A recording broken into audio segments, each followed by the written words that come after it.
পটুয়াখালীর কলাপাড়ায় দেখা মিলল রাসেলস ভাইপারের 5 ফুট লম্বা সাপটি সোমবার সকালে উপজেলার ধুলাসার ইউনিয়নের বোলতলি গ্রামে নূর ইসলাম নামের এক ব্যক্তির বাড়ির আঙিনায় জালের সঙ্গে আটকে ছিল।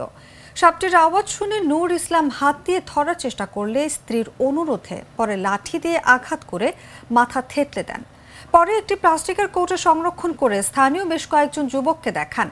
স্থানীয়রা এটিকে snake rescue team, animal lovers ও পটুয়াখালী কলাপাড়া টিমের সদস্যদের দেখালে তারা নিশ্চিত করেন যে এটা রাসেলস ভাইপার। পরে রাসেলস ভাইপার শুনে স্থানীয় মানুষ এক নজর দেখার জন্য ভিড় জমান।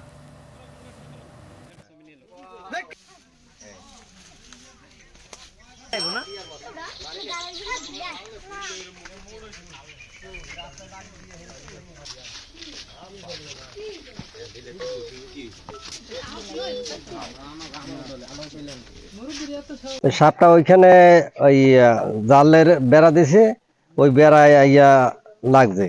ঠিক আছে, শুনছি যে পূর্ব বোলতলি একটা রাসেল ভাইপার সাপ ধরা পড়ছে, ওই শুনে দেখার জন্য আসলাম। তো আসলেই দেখতেছি যে সত্যিই সাপ ধরা পড়ছে, আর এটা মানে এলাকার জন্য একটা আতঙ্ক সৃষ্টি হয়ে গেছে। আমি অনেক দূর দিয়েছি এই সাপ দেখতে, অনেক খারাপ সাপ।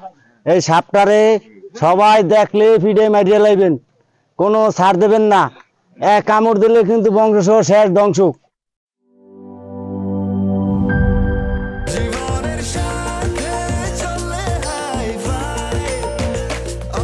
স্বাস্থ্যকর অল টাইম, সব সময় অল টাইম হেলদি লাইফ।